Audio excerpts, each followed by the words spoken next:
আসসালামু আলাইকুম রহমতুল্লাহ। ডক্টর মোহাম্মদ ইউনুস গতকালকে যখন জালিয়াতিতে বিশ্ব চ্যাম্পিয়ন বাংলাদেশ এ কথা বলে মধ্যপ্রাচ্যের একটি দেশের গল্প বললেন যে ঢুকতে দিচ্ছে না, ইভেন ইফ যারা মেরিন নৌবাহিনী মানে জাহাজ চালায়, শিপ চালায়, তাদেরকে পর্যন্ত রেস্ট নেওয়ার সময় ওই মধ্যপ্রাচ্যের ওই দেশটায় ঢুকতে দিচ্ছে না। তো উনি আবার তাকে ফোন দিয়ে অনুরোধ করার পরে তাকে আবার জানানো হয়েছে যে জালিয়াতি করে তারা। তো উনি আবার বলেছেন জালিয়াতিতে বিশ্ব চ্যাম্পিয়ন এজন্য ঢুকতে দিচ্ছে না, এবং শুধু যে মধ্যপ্রাচ্যের ওই দেশটি তা নয়, বিশাল বড় একটা লিস্ট তৈরি হয়েছে, বিশ্বের বিভিন্ন দেশ বাংলাদেশকে ঢুকতে দিচ্ছে না। কিন্তু সত্য কথাটা জানেন কি? আজকে কিছুক্ষণ আগেই জানলাম যে এটা ডক্টর ইউনূস জানতেন যে কেন ঢুকতে দিচ্ছে না। আপনার মূল সমস্যা হলো টেররিস্ট, জঙ্গিবাদ, সন্ত্রাসবাদ, এটাই হলো মূল সমস্যা। কিন্তু এগুলো তো স্বীকার করা যাবে না। আর এর জন্য মূল দায়ী যে দেশটি, সেই দেশটির নাম পাকিস্তান। এখন সমস্যা হলো এই পাকিস্তানের সাথে একটা চুক্তি হয়েছে যে পাকিস্তান থেকে আগে কেউ আসতে হলে দুবাই আসতে হতো, বা কাতারে আসতে হতো, মধ্যপ্রাচ্যের একটা দেশে আসতে হতো, এসে তারপরে ঢুকতে হতো। ডিরেক্টলি বাংলাদেশে পাকিস্তান থেকে আসতে পারতো না। 14 বছর আগেকার ঘটনার 14 বছর আগে থেকে এটা বন্ধ। এখন ঘটনা হয়েছে বাংলাদেশের আকাশসীমা পাকিস্তানের জন্য খুলে দেওয়া হয়েছে, এবং আপনারা জানেন বর্তমান সময়ে পাকিস্তানের সর্বোত্তম বন্ধু হলো মার্কিন যুক্তরাষ্ট্র, অর্থাৎ আমেরিকা। বাংলাদেশের পাসপোর্ট ভিসা যখন তলানিতে চলে গেল, সবচেয়ে দুর্বলদের কাতারে চলে গেল, এবং বাংলাদেশকে যখন অন্য দেশ ভিসা দিচ্ছে না, ঢুকতে পর্যন্ত দিচ্ছে না, ইভেন যারা জাহাজটা চালায় এইসব মেরিনদের ইঞ্জিনিয়ার, মেরিন চালক, এদেরকেও ঢুকতে দিচ্ছে না, এবং যারা উন্নত দেশ তো দূরের কথা, মিডিল ইস্ট যারা দেশ, মধ্যপ্রাচ্য যারা দেশ, তারা পর্যন্ত ঢুকতে দিচ্ছে না। কারণ কি? কারণ হলো, মূল সমস্যা হলো টেররিস্ট, সন্ত্রাসবাদ, জঙ্গিবাদ, মৌলবাদ, এটাই মূল কারণ। কিন্তু এটা যে এত দ্রুত সামনে চলে আসবে, এটা কিন্তু উপলব্ধি করা যায়নি।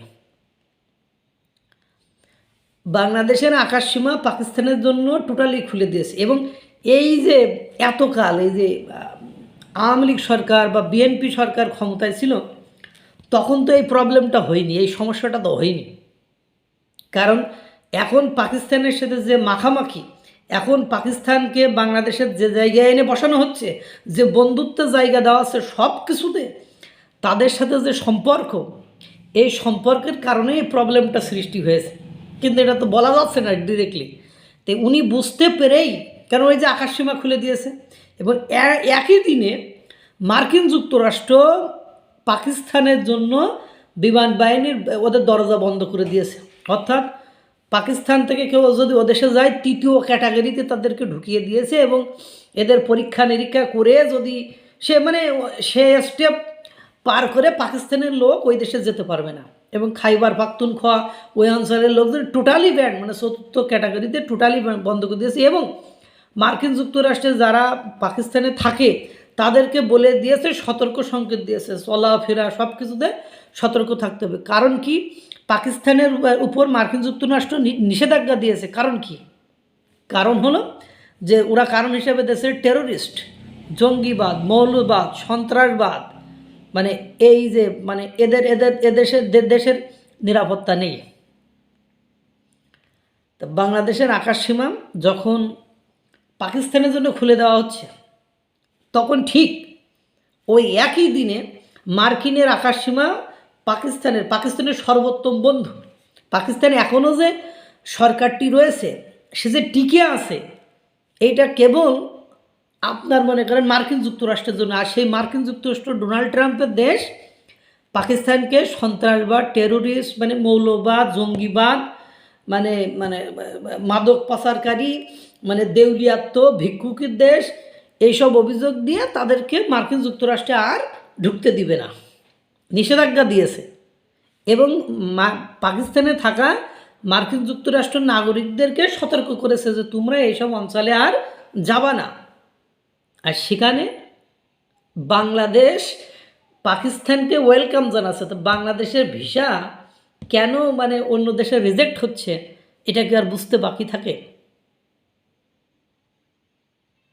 বলেন, আর বুঝতে বাকি থাকে? এটাই বাস্তবতা।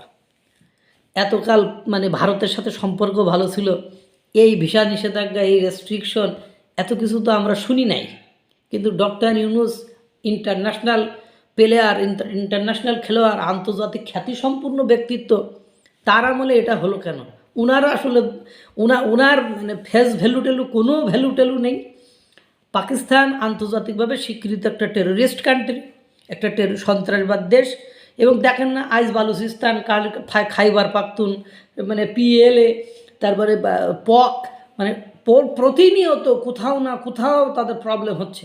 কেউ না কেউ আত্মঘাতী, কেউ না কেউ বিস্ফোরণ, কেউ না কেউ গুলি, মানে তাদের খতম হচ্ছেই। এবং মাঝে মাঝে 10, 15, 20, 30, 40 ক্রস করে। সেদিনও তো ছাদ উড়িয়ে গেল, এক জঙ্গির নেতাকে হত্যা করতে যে ছাদ উড়াই ফেললো, বিয়েবাড়ি ছাদ উড়ে যে মানে স্পট ডেথ 10 or 12, আরও 10-12 জনের মানে আশঙ্কাজনক অবস্থায় ছিল। তা মার্কিন যুক্তরাষ্ট্রের সর্বোত্তম বন্ধু বা পাকিস্তানের সর্বোত্তম বন্ধু, পাকিস্তানের যে সরকারটি এখন টিকে আছে শুধু মার্কিন যুক্তরাষ্ট্রের জন্য টিকে আছে, তার বন্ধু তাকে সন্ত্রাসবাদ, জঙ্গিবাদ, মানে মৌলবাদ, তারপরে নিরাপত্তাহীনতা, মানে মাদক, তারপরে দেউলিয়াত্ব, সব কিছুর জন্য তাদেরকে ভিক্ষাবৃত্তি, এই জন্য তাদের ঢুকতে দিচ্ছে না। আর বাংলাদেশের দরজা খুলে দিচ্ছে। উন্নতি কোন জায়গায় যে দাঁড়ায়ছে কিছু বুঝতে পারতেছেন? বুঝলে ভালো, না বুঝলে আরও ভালো। আল্লাহ তাআলা সকলকে ভালো রাখুক, সুস্থ রাখুক। আসসালামু আলাইকুম ওয়া রাহমাতুল্লাহ।